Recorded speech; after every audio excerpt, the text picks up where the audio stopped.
Assalamualaikum warahmatullahi wabarakatuh. Eh, Kembali dengan saya konten yang kedua. Kemarin waktu yang konten yang pertama saya membahas masalah awal buka koperasi. Untuk yang kedua saya akan membuat konten awal kita pengedopan, apa yang harus dilakukan dan apa yang harus dipersiapkan dalam hal pengedopan.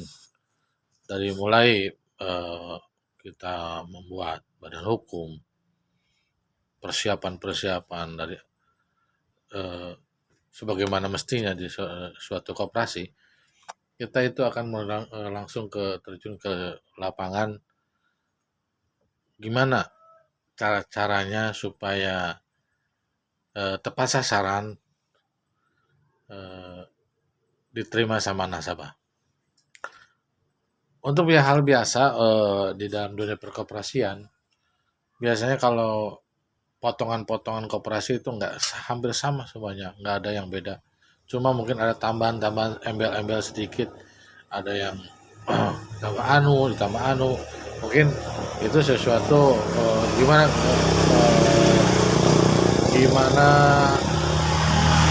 suatu koperasinya itu sendiri. Suatu koperasi juga beda, dimana peraturannya itu dibuat oleh suatu koperasi masing-masing. Contohnya gini, dalam setiap pengedropan suatu koperasi itu sama. Contoh gini, dari 100.000 itu biasanya dipotongnya 5% tabungan, 5% admin. Tapi ada suatu koperasi lagi tambahan 1% lagi, yaitu buat asuransi. Namanya asuransi jiwa. Ini adalah untuk jaminan. Jaminan bahwa nasabah dijamin suatu asuransi. Bila mana nasabah itu meninggal, otomatis dihapus hutangnya dari suatu koperasi itu tersebut.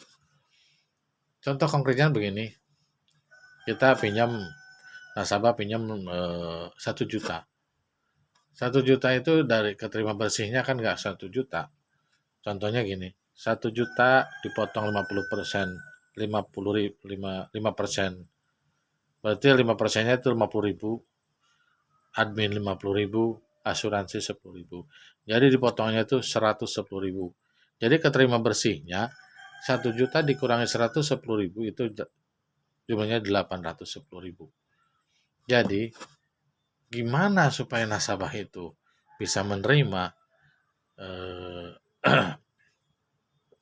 menerima apa namanya kebijakan-kebijakan dari suatu koperasi itu kita itu adalah suatu gimana kita bisa bersosialisasi dengan nasabah tersebut. Soalnya kebanyakan yang saya perhatikan, kebanyakan koperasi-koperasi itu menggunakan asuransi. Itu semuanya udah mulai sekarang. Kecuali yang jadul-jadul yang mungkin yang belum memahami masalah itu tersebut. Terus kalau dalam pengedopan, biasanya minta KTP atau kartu keluarga untuk dipotokopi atau untuk sekarang dan supaya tidak gaptek pakai HP cukup dipoto itu udah sampai ke kantor. Terus orangnya sambil habis tanda tangan, pegang uang, pegang promes, dipoto sama kita. Jadi suatu saat untuk mungkin sekian tahun ke belakang, umpamanya dia itu orang itu macet seumpamanya, insya Allah dengan foto tersebut tidak akan salah orang.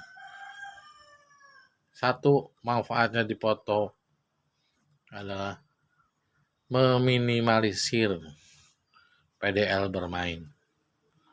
Soalnya untuk yang dahulu-dahulu yang saya alami, saking gampangnya pengedopan ke nasabah, saking entengnya suatu operasi memberikan keleluasaan kepada PDL, maka mengakibatkan pengedopan jor-joran. Gimana supaya dia itu meningkatkan drop? tapi tanpa memikirkan sesuatu hasil akhir. Kalaupun kita pengedopan, itu harus sesuai dengan prosedur. Soalnya kan banyak diperhatikan dari sekarang, orang pinjam kadang dilemparkan ke orang lain. Orang pinjam cuma pinjam tok, nggak mau bayar. Itu banyak. Itu sebagai realita di orang perkoperasian yang harus diminimalisir supaya tidak terjadi kemungkinan tersebut. Di dalam hal pengedopan, coba kita mempunyai dana 20 juta. Gimana uang 20 juta itu bisa berputar dalam jangka 2 atau 3 bulan, uang itu harus bisa kembali. Sebagaimana mestinya di luar perkoperasian, kalau kita dimain 20 juta pingin kembali dalam hal 2 atau 3 bulan, itu nggak mungkin di dalam mingguan. Kita harus bermain di harian. Hariannya yang 25 hari. Itu tergantung gimana kitanya bermain di nasabah. So, sekarang ada yang 12 hari, ada yang 25 hari, ada yang 20 hari. Tergantung kita bisa memanage.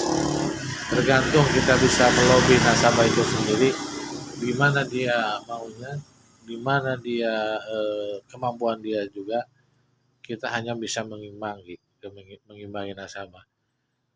Kata orang Sunda, ada istilah mindah cai, mindah tampian. Jadi kita masuk ke orang ini harus cara dengan gimana, masuk ke orang si B itu harus gimana.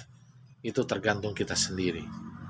Bermain di nasabah, bermain di lapangan, biar jos ke depannya, biar tarikannya oke. Itu pun tergantung kitanya pertama. Soalnya di mana awal buka koperasi, gimana kita awal pengedopan, itu sangat menentukan karakteristik ke depannya. Kalau kata orang teman-teman yang dulu, kalau kita pengedopannya udah mulai melehoy atau asal-asalan, tunggu aja tanggal mainnya, keruntuhan suatu koperasi. Tapi kalau dari pertamanya kita benar-benar di cap atau di press nasabah itu, insya Allah nggak akan dari 5% kemacetan. Itulah sip. Untuk itu, untuk teman-teman yang akan buka koperasi, saya doakan lebih maju, lebih sukses ke depannya, biar dunia perkoperasian lebih kompetitif, lebih maju dari yang dulu-dulu. Soalnya udah kita perhatiin sekarang, koperasi itu ada koperasi baru itu lebih canggih-canggih. Canggihnya dari mana? Dari kayak dulu. Soalnya kayak dulu-dulu, tak perhatiin saya dari tahun 2000-an, dari tahun 90-an. Bagai koperasi itu sangat dihormati. Kita lewat Pak Mantri. Tapi untuk sekarang, kita yang menghormati nasabah. Kebalik. Jadi kita sebagai pelayan nasabah, bukan tuan dari nasabah. Kita itu pelayan dan pelayan. Untuk itu, bagi para pendekar di lapangan koperasi, tetap semangat. Badai, hujan menanti Anda. Tetap kita maju, pantang mundur. Sekian dari saya. Tunggu video-video selanjutnya. Wassalamualaikum warahmatullahi wabarakatuh.